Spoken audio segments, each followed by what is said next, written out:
Welcome to the Taking the Leap podcast, where you can learn how to launch your full-time career in this part-time gig economy.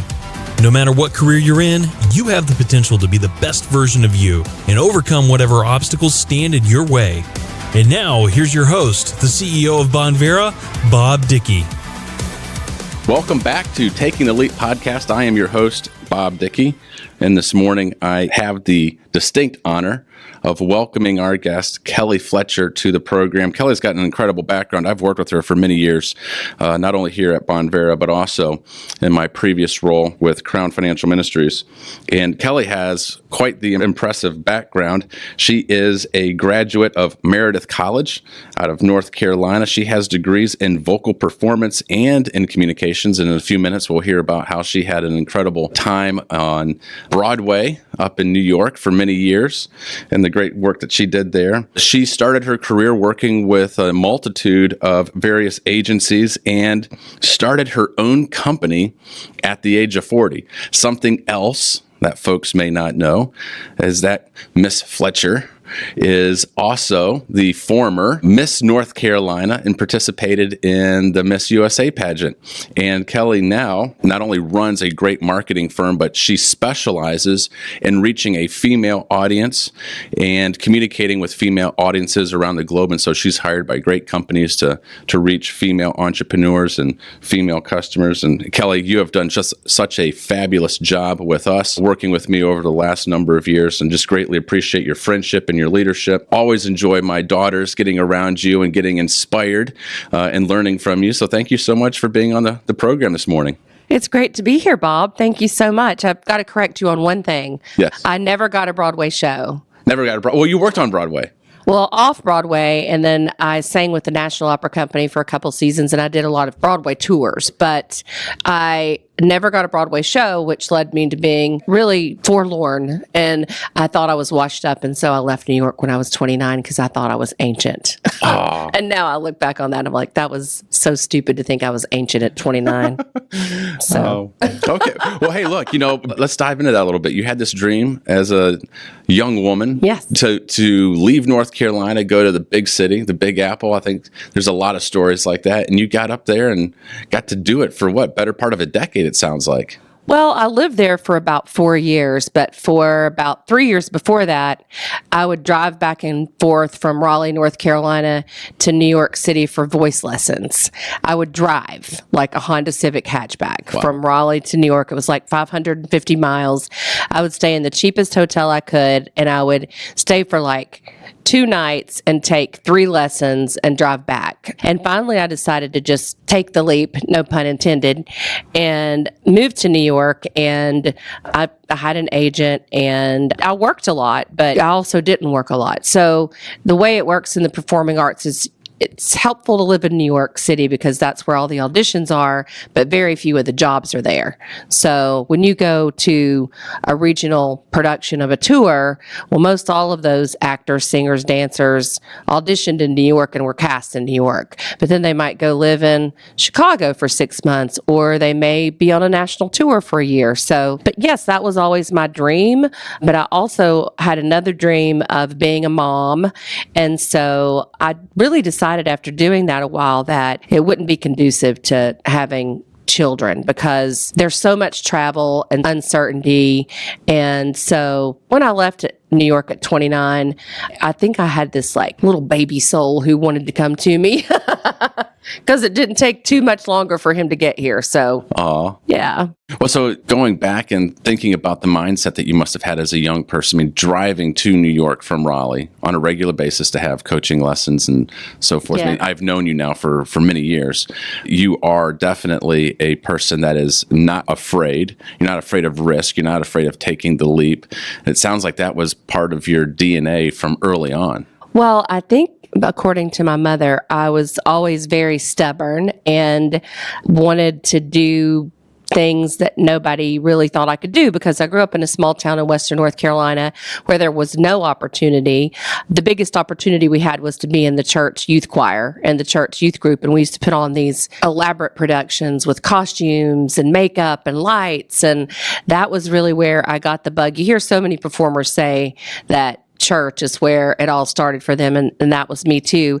Jessica Simpson has a story like that, right? She started out as a Christian singer. Yeah. Yeah. So when I was in high school, I was accepted to the North Carolina School of the Arts, but my parents were like, oh my gosh, that's so far away. It was an hour and a half. And so I really wasn't that confident, and I really didn't grow up with very much confidence. It came much later, much later. I was always pretty timid and unsure of myself, but I would still try things, but I didn't really come into my own until probably my mid to late 30s.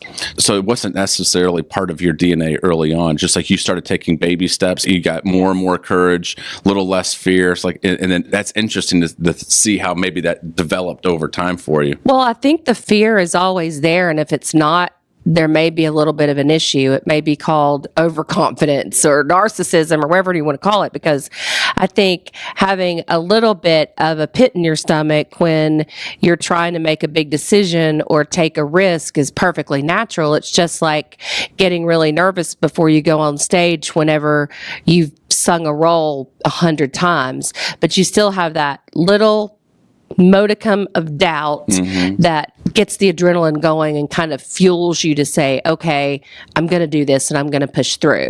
So I don't think fear is always a bad thing unless you allow it to control you or just drive your every thought. Do you think it helps you perform better when you have that? I absolutely do, especially in my business now.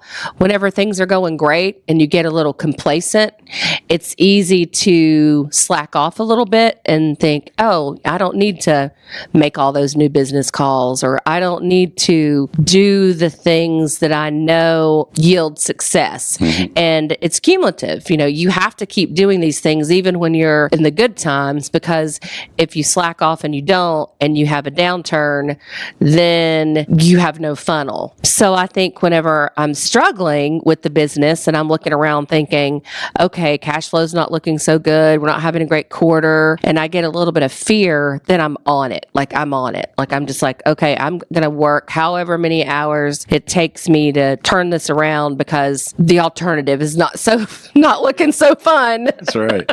Well, I want to highlight that point real quick before we move on. There's a lot of things I want to chat with you about, but it's interesting. So making sure that we're not complacent in any aspect of our life is probably pretty important. And so you figure out ways in which, if you feel that you're starting to get a little bit complacent, to figure out a way to kind of break out of that, to kind of get that adrenaline rush of, I got to do, and you've used that, it sounds like, in your performing arts, but Yes. not also quite extensively within business. I think so. I mean, I think it's perfectly natural.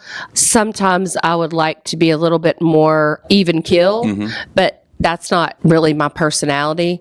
So, I do go through phases where I'm just like, I'm just tired. Like, I'm just tired and I'm not going to do all that. And I always end up regretting it later, because really consistency is so important to any business. And if you're not consistent, if you don't show up and be all in, it's hard to maintain a level of normalcy and not having peaks and valleys. So to be more even instead of having peaks and valleys, you have to be consistent. Well, having worked as a consultant, as a side business for many years, I know one of the things that mentors of mine would say, that it sounds like that you've had some of the same type of mentorship, is not only are you working on delivering great work product for the companies or the people that you're consulting with, but you've also, if you're going to be a professional consultant, you're also working on constantly keeping that pipeline of business full, right? So you've got to be filling that pipeline. I know entrepreneurs that are listening to this will be thinking about that. It's like, you've got to be constantly working on that pipeline, constantly developing leads, and not getting into a state of complacency otherwise, because once it dries up, it's hard to kind of generate those leads. So it's very... It is. I mean, I keep a list in my office on a whiteboard of every lead I'm working, and what the status is. Well, they have to get to a certain point before they go on the board, but the point that they go on the board is there has been some communication and some level of interest. Right. So maybe it's a meeting coming up, or a proposal due, or proposal out, or waiting to hear back. And then when when they come in the door or they don't, then I just mark them off. And so I can look up there and it's in front of me every day to see how full that board is. And when it starts getting a little sparse, I'm like, okay, You gotta start filling it up. Game on. I love it. So you spent some time, your early years in the performing arts in New York City. And so your parents thought it was a little bit crazy for you to be thinking about a college that was an hour away. And you ended up driving, what you just say, 5.5 hours up to New York City? Is that how long it was? 550 miles. 550 miles. It was more like a 9 or 10 hour drive with the traffic and everything. So you took the leap, and at some point you said, or at age 29, all right, I think I want to do something a little bit different. And you worked with, so from age 29 to 40, you started working with other agencies. I moved from New York to Atlanta, and I thought I would just maybe stay for 6 months or a year. I wanted to get back to the South because I just felt like I needed a reset. So I moved to Atlanta, and the first week I was there, I got a call from the Atlanta Light Opera. And they said, we're looking for a Marcina in Kismet. That's a Broadway musical. And I can't find anybody. Would you want to audition? And I hung up the phone. I was like, this never happens in New York. Nobody ever calls me and asks me to audition. So I did that role. I mean, it was the first week I was in Atlanta, and I thought, well, maybe I should move to a smaller city because I could work. And that was the last role I did, because not long after that, I met the guy I married who was from Tennessee, and I moved to Knoxville, and then I had a baby, and there just aren't that many singing jobs in Knoxville. So I figured now is a good time to reinvent myself. I had gotten a job with an advertising agency in Atlanta, and that was really my first foray into agency life. And I learned a lot there, and they let me, when I moved to Knoxville, they let me keep my job and work from remote. And I quickly realized that the way to move up in the company, get paid more, control my own destiny, was to get into sales. And I always used to look around because I had a kind of like a sales partner. You know, there were two of us who were business development for the whole Southeast. And we would come back and we would bring this business in, and everybody would just like look like deer in headlights, like, how are we supposed to get all this work done? And I remember thinking, look, if we're not out bringing in the business, you don't have a job. Yeah. And so that's when I learned a lot about selling and relationship building, because really selling is very relationship driven in the kind of business that we do, which is very high touch, consultative.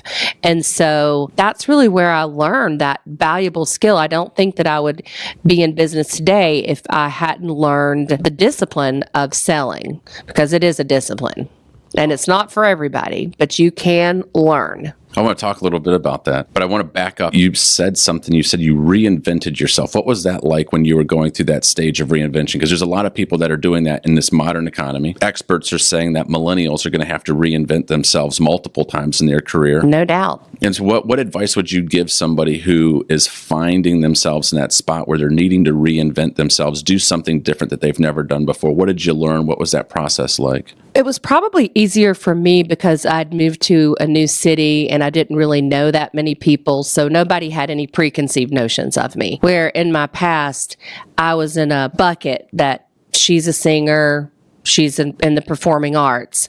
And I started really reading a lot. I would say that's the key. Because, really? Wow, this is awesome. Yeah, it's playing right into your whole New Way MBA thing, but it really is true. I remember the Vince Vitti, we sold together, and I moved here and I knew that this was going to be it. Like I was going to do something in marketing and PR. And I remember, I'd go back to Atlanta, and I remember him saying at one point, what happened to you? Like, you got really smart. I was like, I just have been reading a lot of books. And he's like, wow, like I can tell, because I had new ideas. I had new vocabulary. I even worked on vocabulary. I would like have a vocabulary word, because one time when I was first starting out in sales, somebody asked me if the software was proprietary, and I didn't know what proprietary meant. And I was probably like 31 years old. And I was like, okay, all right, I know every term in music, but I need to know what proprietary means, because I just got really embarrassed. And that was Lowe's Home Improvement Warehouse. Really? Yep. And we ended up doing some business with them. But so self-taught. Totally self-taught. I didn't learn really anything in college. So I have a degree in communications. I cannot remember anything that I learned. There were lots of like flow charts about how communication works that helped me zero. Probably the most important thing I learned in college is just writing skills, how to write. And maybe somewhat how to think about problem solving, but totally self-taught. That is amazing. I'm still learning. Yeah. I mean, every single day. I know you are. I love getting together with you because anytime that we talk, I learn something from you. I think you're extremely talented, one of the best and most well-read individuals that I get to chat with. And well, thank you. Yeah, I mean, it's the Blinkist app. Remember I told you about that app? You did, yes. It's like it'll give you an overview of a book, so you don't have to read the whole book. It's kind of like Cliff Notes for business books. So highly recommend that. That's amazing. So you reinvented yourself. You're self-taught. You did a lot of reading and developed yourself into a world-class entrepreneur and business person. One of the things that I found interesting in your previous statement, you said to have more control over I'm paraphrasing here, but of the direction and moving up in the ladder within the company. You wanted to get on the sales side. What did you see? Why did you see and recognize that understanding sales was so important and so powerful? Well, sales drives everything in business. And if you're a good salesperson, you can work anywhere. If you can learn what it is they sell. Okay, maybe there's some like highly technical, scientific, medical sales, but in general, a lot of that you can learn. I mean, you could learn to sell a software. I mean, you can learn to sell products. You can learn to sell services. So for me, also, I really liked the fact that with sales, generally, how much money you make is directly related to how much effort you put in, and you have some control over that. So instead of going to a job where you're like, your salary is $40,000 a year, have fun, I could go to a job where they said, your salary is $30,000 a year, which that's how much I started out making it when I went to work for the agency in Atlanta, but your commission is this. And I remember the first year I made $45,000, and the second year I made like $60,000, and I was like, I couldn't do this if I just took the set salary. I would rather take the lower salary and bet on myself that I can make more in the long run. And then that kind of sticks. And it's hard to go back to another way of thinking about it. Once you taste the upside, there's no going back, right? Yeah. There's plenty of downside. I mean, I have to admit, but I would rather take the chance of being able to work harder, put in a little bit more time, and push for a different outcome than have somebody else control my future, make my decisions, or decide that they're going to downsize and I'm going to be without a job. Now that really makes me scared. Yeah. A lot more scared than getting out and doing it on my own. That's right. I trust myself more than I trust them. That's a great quote.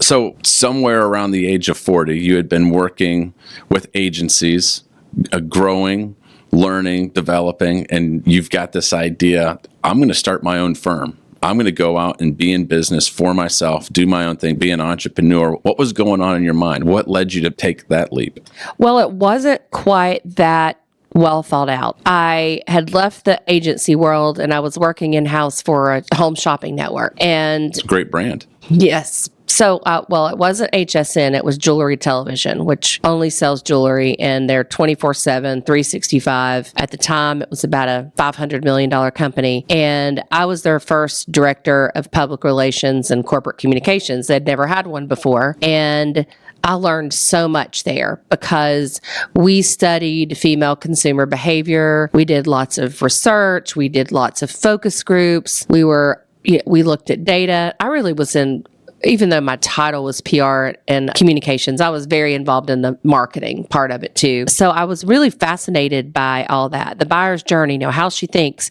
how she navigates a website, what makes her decide to buy, why does she buy again, what does she expect from a customer service experiential factor.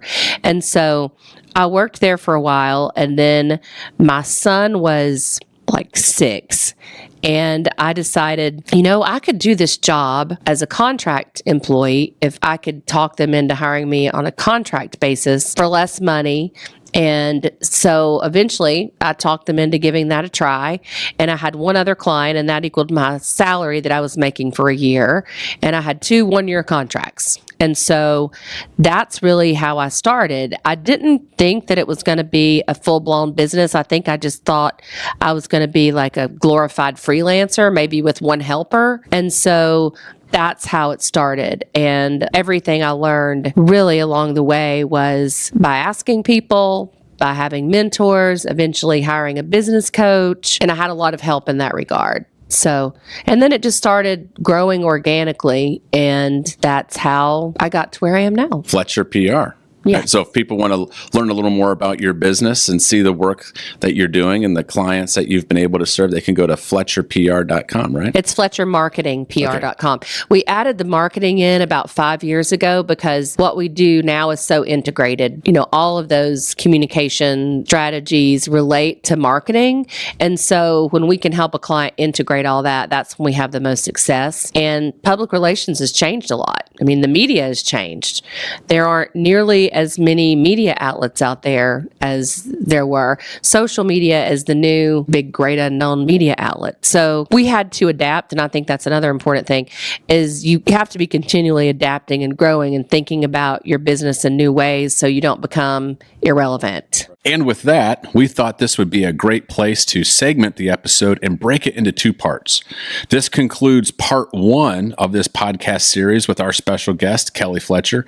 We'll be back next week to hear part 2, where we'll finish up this conversation with Kelly and hear more of her very insightful commentary. Additionally, if you would like to hear more from Kelly, we recorded some exclusive content that's going to be coming to our Bonvera New Way MBA program. And this is where Kelly will be talking a little deeper about leadership principles and leadership challenges that she's encountered, lessons that she's learned in the course of her career, and much, much more. This will be available to our New Way MBA subscribers in the coming months. So if you haven't already, we would highly encourage you to subscribe to our New Way MBA program today by talking with your local Bonvera entrepreneur to get set up. And tune in next time to hear the rest of this story with Kelly Fletcher. As always, I am your host, Bob Dickey, and I hope you've enjoyed this podcast. Thank you for listening to the Taking the Leap podcast with your host, Bob Dickey. You can keep up with the latest on the podcast at www.takingtheleappodcast.com and bonvera.rocks. You can also find the podcast on iTunes, Spotify, Google Play, or wherever fine podcasts are distributed. Thanks for listening, and we'll see you next time on Taking the Leap.